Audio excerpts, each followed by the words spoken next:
Welcome to Popternative, where we dive into topical discussions from the worlds of pop culture, social media, and sports. Here is your host, Peter Remoliotis, aka PD Beats. Hello, welcome to the Popternative podcast. This is the podcast and talk show where we have digital discussions from the worlds of pop culture, social media, TV, film, everything really, depending on the guest. We talk about it all. As always, I'm your host, Peter Remoliotis, and social media, you know me as PD Beats. My guest recently dropped a new YouTube channel called A Gay in the Life. We were speaking to Garrett Clayton and Blake Knight. Gentlemen, welcome to Popternative. Woo! Thank you. Hello, and thank you for having us. Thanks so much. No problem. I mean, icebreaker question. Both kind of been in the entertainment industry for quite some time, but when did the idea of this YouTube channel come to be?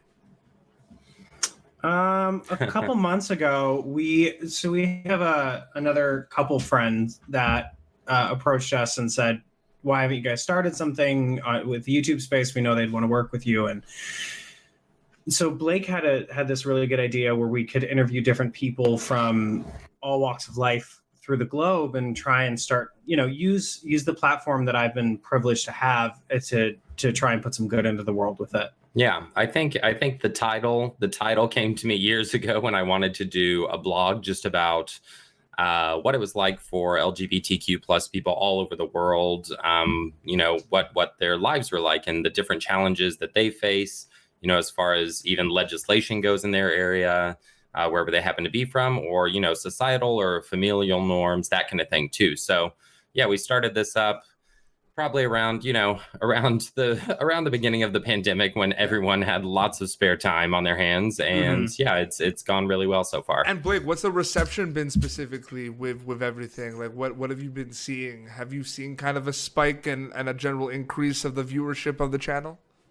Yeah, we're actually working with someone from YouTube. There's a person there who's helping us, get the channel going and giving us advice about things. And she was really, really happy. We just met with her this last week, and she said, these numbers that you guys are seeing are great initially, but besides that, just the viewership, we're getting lots of really great comments. It's overwhelmingly positive, and for anyone who's on social media in any platform, we know that there's usually so many negative comments, or there's always some kind of troll living in there, causing havoc. But we really haven't.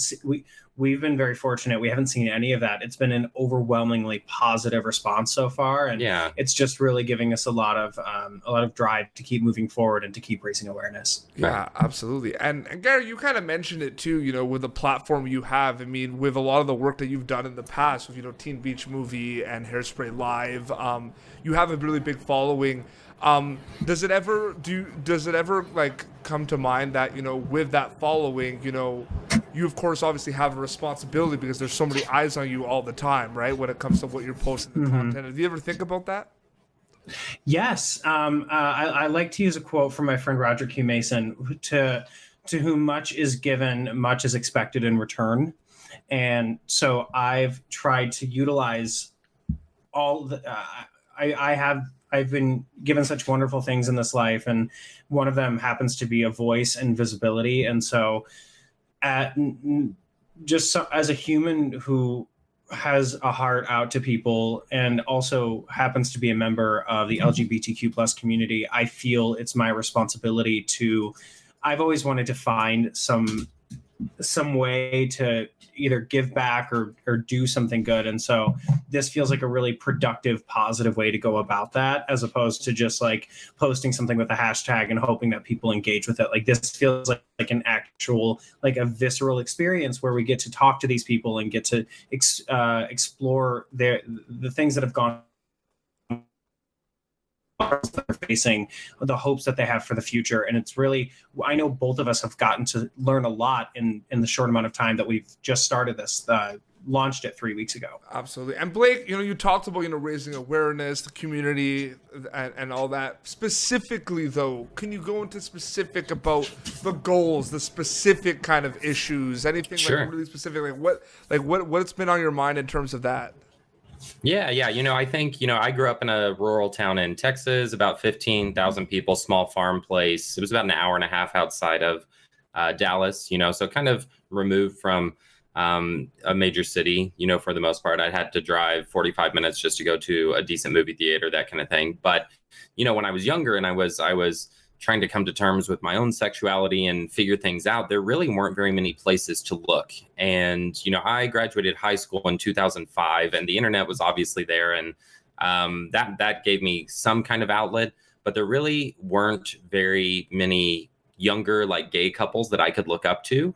So I think that our goal is really to provide information, but information, education, but also in an entertaining way, if we can, to LGBTQ plus youth, just kind of to let them know that they aren't alone, and that there are people literally all over the world from all walks of life who are experiencing the same types of struggles and questions and everything that they are. And hopefully, our channel will become a Gay and Alive channel will become a place of resources for, like, queer youth.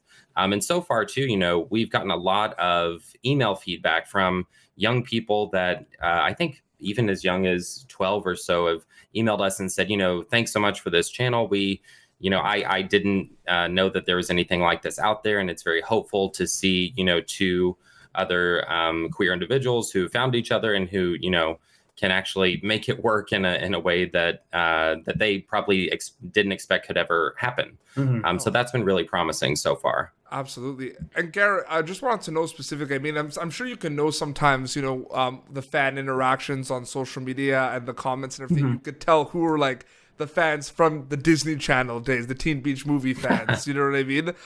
What has the reception been from that kind of fan base about your YouTube channel specifically? Because that's a really big fan base. People talk about Teen Beach Movie all the time. I was just curious, specifically that kind of fan base, how have they been kind of reacting and the reception wise to your YouTube channel and everything going on? It's really, I think the biggest response I got was from coming out, and then there's some people on one half of the board who are like, I knew it, but then the other half who are like, oh, I'm so happy that someone from something I love, I can identify with. And so that aspect of it has been really nice. There's always, like I said before, the trolls of people who will post some horrified video finding out that I'm gay, but it's like, I was gay when I was doing this. I was gay when I was filming this. I'm not a different person suddenly. I'm just being honest about who I am now. Yeah.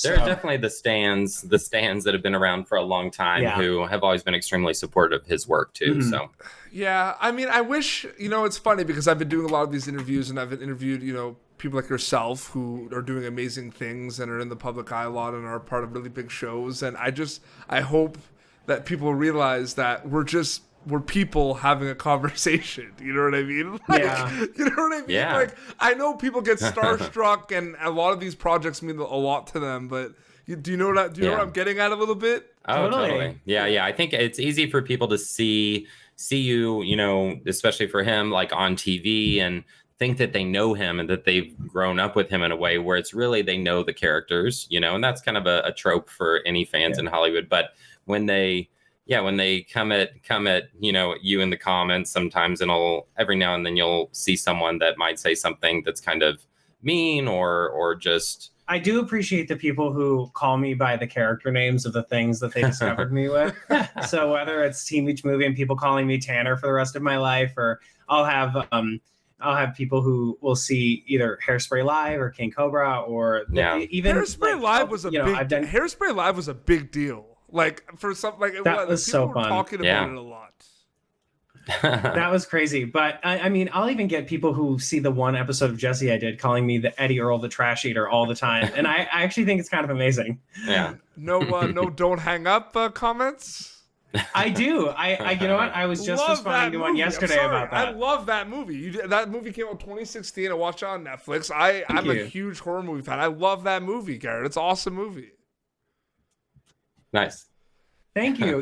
That was actually, it was so cool to shoot that because Damien and Alexi, who are the French directors of that movie, we shot it. I always kind of make a joke because they were making an American horror movie and I was the only American in it. So they'd always be like, Garrett, is this something that an American would do? And I'm like, what do you mean, Alexei? And he goes, so you're going to mess with your neighbor and would he come out in his underwear with a baseball bat or a gun? And I'm like, it's America, so probably a gun. But oh God. Oh man. Good times. No. I have a horror movie pitch for you also that we watched the other day. We're not related to this at all, but on Shudder, have you seen the movie called Host? I was just talking about it yesterday. I have not. I'm probably gonna watch it like tonight. It's really good. So good. I'm gonna counter your horror movie recommendation and give you one called 1BR, One Bedroom. 1BR. Oh yeah, I've seen the cover for that. It's fantastic. I haven't watched it yet. It's okay. It's awesome. Man, though the genre of horror is just one of my favorite genres because there's so many different things that could happen in a horror movie these days. Like I love it. Right. I actually, even though Don't Hang Up is a horror thriller, I still have a deep yearning to do a legitimate slasher. I want to be running through the streets or a forest with blood on my face, like trying to haul ass to get away. And still, I need that. I need a little bit of that. So yeah, that's another question for you. You're focused with a YouTube channel and everything, but like obviously like acting is still something that you're kind of focused on as well, right? Yes. Yeah, everything right now is just so virtual, put on hold. But he's still doing lots of like virtual play readings and things like that right now as well. So Blake, I want to kind of I want my viewers kind of get to know you as well too. You're doing this YouTube channel, but specifically like what are your kind of interests when it comes to the entertainment industry? So I'm a writer. I've written on some kid shows, like educational information shows, and that kind of goes on with my other gig as well. I have a small tutoring company that I run, so I like to work with kids a lot. But yeah, I'm a writer, and I like to dabble in just lots of different genres, mainly kind of dark comedies. So that's something that we can both kind of share. But I have a few projects in the works that, fingers crossed, after the pandemic will keep going. It's funny because I kind of gravitated when I did my master's in communications. It was more like sports marketing, sports PR, because I'm from Canada. Hockey's a big deal and everything. But I work in hockey. Hockey is a huge part of my life, man. That's awesome. Yeah. So before that though, I did I'm from Canada. I'm from Montreal, Quebec, Canada. We have something called CEGEP, which is 2 years of specialized pre-college before university. And that's cool. I didn't know that. I was a film kid. Like I did film, right? So nice. People say like, "Whoa, you're into sports," like, but you're interviewing a lot of people from movies and TV. But it kind of became like full circle a little bit. You know what I mean? Sure, it's all entertainment, right? Absolutely, and a lot of it is it's storytelling. I like to call it as well. Yeah, I could see that. Yeah, which is crazy. Yeah, that's what when I was younger too, when I first went to college out here in California, that's how I came out here. I was in a creative writing program, and within that program, you could do different tracks like poetry, short stories, that sort of thing. And I decided to focus on screenwriting.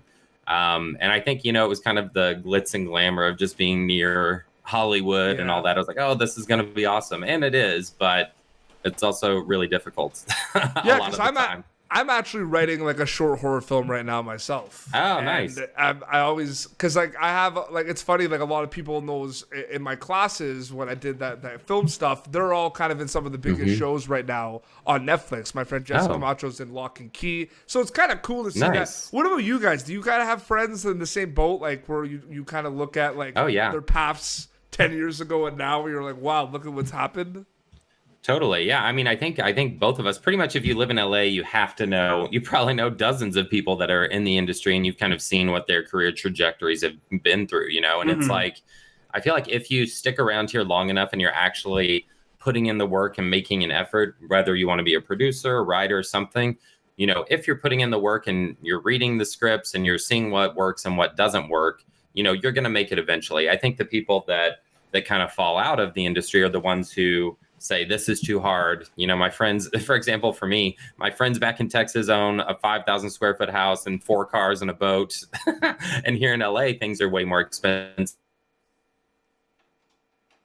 So it's you just kind of have to play the game for a while until you find your niche, is what it seems like. Absolutely. What do you think? I actually just celebrated my 10 years here. Oh yeah. I was just saying, I just July 1st, it was my 10-year anniversary having moved here. Yeah. And he's done quite a bit in 10 years, which is pretty great. No, you've had an amazing career. It's been awesome to see. No, and when I was told you guys would be interested in doing an interview, I was really excited about it because there's so many cool things. Like Garrett, there's so many cool things you could talk about too, right? Like, because it's cool to have those interviews where you could talk about your YouTube channel, you could talk about Teen Beach Movie, you could talk about Don't Hang Up. I kind of like those type of guests. You know what I mean? Oh, Thank totally. you. And too, he's done a lot of things that I guess you could say like the mainstream public, I guess, hasn't really seen. He did a play with Al Pacino and Judith Light 2 years ago where Al Pacino played Tennessee Williams.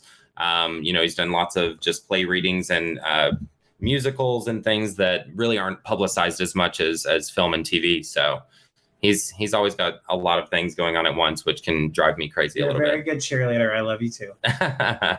That's another thing too. I mean, talk a little bit about, because you're a tag team. You're doing this YouTube channel together. I want you kind of both to talk about kind of the strengths. We're gonna be nice. We're not gonna talk about anything else besides strengths. We're talking about like the strengths about like what does Garrett bring to the channel that you might not be able to bring, and other way around. Garrett, what does Blake bring to the channel that you what do you guys bring to each other?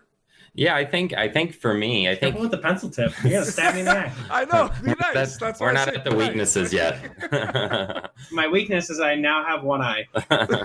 No, I think that for me, what he brings to the channel is lots of confidence and positivity, because a lot of the time, it's a lot of the people that we're interviewing from all over the world. We have had some, famous or well-known LGBTQ plus people on there, like Tan France from Queer Eye. We've had Jackie Cox from RuPaul's Drag Race, which is an interview that we're releasing in a few weeks. Wow. But we're also interviewing just queer individuals, from all over the world through different connections that we have. So, for example, we interviewed a gay man who had to seek asylum from Russia. And the interview, actually, a lot of it was really bleak to me, but it ended on a note of hope.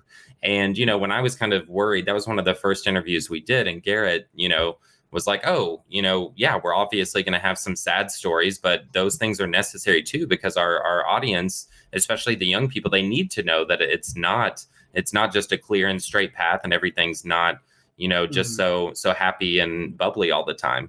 Basically, every country faces its own set of challenges where they might be progressive in one way and then completely backwards in another. And that's across the board. Like, no two countries have the same struggles. And, I think one of the main reasons we created this is because American media is so insular and so about itself. And I know we ourselves have questions and things that we'd like to know. What countries can you have a future if you're LGBT? Can you adopt? Can you get married? Can you, some people can't. There's so many different laws with which you can live your life in different parameters in these places. And so it's basically like, where can we have a future and where is it legally we're not possible. Allowed to.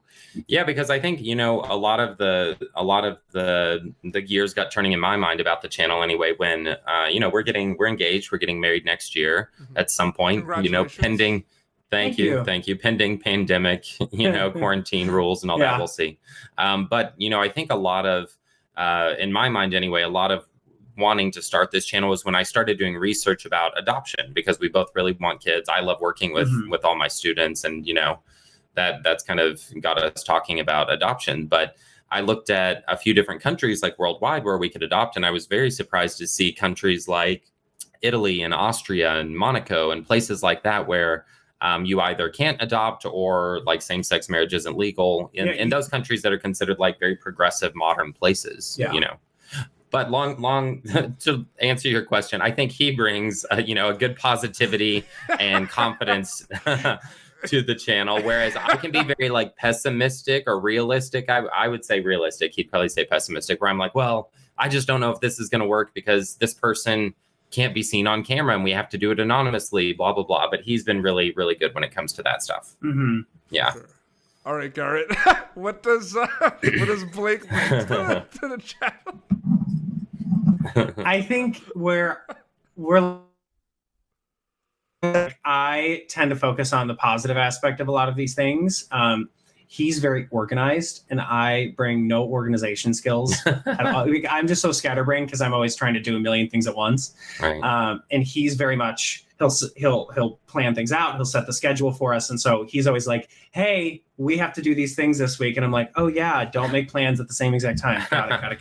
And two, I feel like I like to be very research based. So I'll try and do a lot of research about whatever, if we're interviewing someone from Poland, I'll try and do a lot of research about like LGBTQ plus rights from that area or the history, just so, and then we kind of prep each other on the type of things we want to talk about. But I'm sure you've dealt with it.